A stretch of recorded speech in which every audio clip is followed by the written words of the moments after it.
Hello, Cancer, Sun, Moon, Rising, and Venus signs. Kamusta kayo? Sana po ay nasa mabuti kayong kalagayan. Welcome back po sa Star Tarot. Kung bago kayo dito, welcome din kayo. Thank you for your support. I truly appreciate it. God bless you all. Cancer, pauna mensahe po ninyo ay horseshoe. Good luck. Yan, ang swerte ninyo sa ngayon, Cancer, no? Maging maswerte kayo. Maraming swerte paparating sa inyo. And that could be in various areas of life. Pwedeng sa trabaho, pwedeng sa relationship, sa love life, sa pera, you know.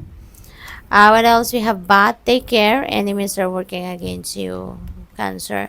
Kaya magandang kasi pwedeng yung taong ito, inggit ito sa'yo, ha. Pwedeng, mas maganda, no?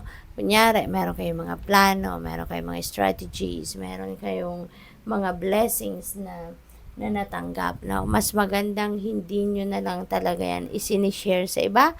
Hindi nyo sinasabi, hindi niyo kinikwento kasi baka out of inggit, no, yung iba sisiraan ka or isasabotage ka, yung mga ganon. Kaya mas maigi na lang na kapag mayroong mga ganong pangyayari ay just keep it close to your heart na lang. No, pwede ka mag-share sa kanila ng kung anong blessing na natanggap mo, pero kung ikikwento mo pa, 'di ba, na eto natanggap ko ganito, nanalo ako sa ganito, nagkaroon ako ng ganito.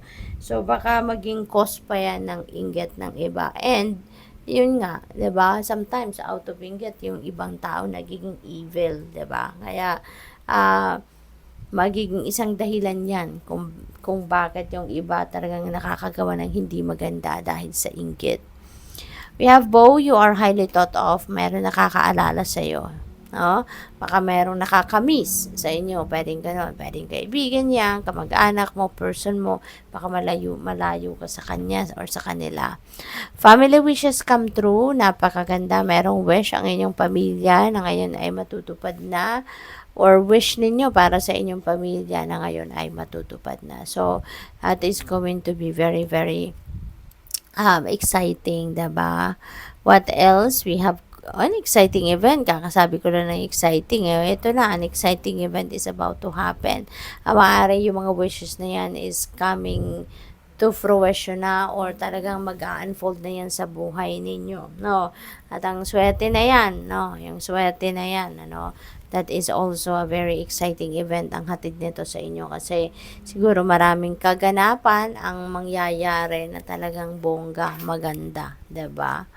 We have wedge. Ito hindi maganda. Someone is trying to come between you and a friend or something you want. No, feeling ko related ito dito eh. Kasi nga, pal ito kasi hindi ito natutuwa, no? Hindi ito natutuwa sa mga magagandang nangyayari sa buhay ninyo. This is out of inggit is what I'm picking up dito. Kaya, pwedeng umepal siya, pwedeng siraan kanya, pwedeng gumawa to ng kahit anong bagay that can sabotage you. Kaya mag-iingat kayo with this kind of person or people. Keep your life in balance, okay? Lagi-lagi, kahit marami kayong inaasikaso, marami kayong ginagawa, always make sure that you're keeping your life in balance. So, dapat lahat ng areas ng buhay ninyo, nabibigyan nyo pa rin ng oras, panahon, at atensyon, okay? We have haystack, karma. You will reap what you have sown. Ayan, karma is at play. Kung ano yung itinanim ninyo in the past, yan ang aanihin ninyo sa ngayon. Kaya, pwedeng maganda, pwedeng hindi, no? So, depende sa kung ano ang inilabas ninyong energy in the past. We have older woman, dealings or relationship with an older woman. Okay? So, dito naman, si older woman, this could be anyone. Baka si older woman, baka lola ninyo to, pwedeng mom ninyo, pwedeng pwedeng tsahin ninyo, di ba? This could be your in-law, so this could be anyone na magpe-play ito ng significant role sa buhay ninyo at this time. We have fly, a period of ill health and depression. So, siguro ang iba sa inyo dito may sakit or baka mayroong a little under the weather, no? Hindi maganda ang inyong pakiramdam sa ngayon. Pwede rin ang iba sa inyo dito nadidepress, nalulungkot kayo because maybe nalulungkot kayo It could be related to love life, may hindi kayo gustong nangyayari, or baka nadidepress na kayo, no? Super lungkot kayo na madiscover ninyo yung kaibigan ninyo or kung sino man kilala ninyo, no? Na hindi ninyo inaasahan magagawa niya. Ito, yung pag-i-epal sa'yo, baka yun din ang ikakalungkot ninyo rito.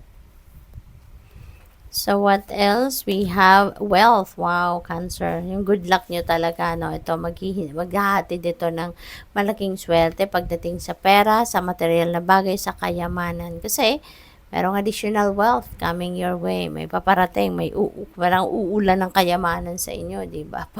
Pabagsak yun. Yung mga gold, whatever this is, no? So, what else? We have cat. Two-faced friend. Ayan. So, malamang sa malamang Cancer, yung two-faced friend na to, ito din siya, at ito din siya. Siya rin yun yung epal, siya rin yung gumagawa ng ano dito, mga bagay-bagay na pwedeng ikasira ninyo, 'di ba? At maaari ngayon, mas tawag dito, lalaman na ninyo kung sino tong two-faced friend na to. So, siguro ngayon, madidiscover mo na kung sino siya, no?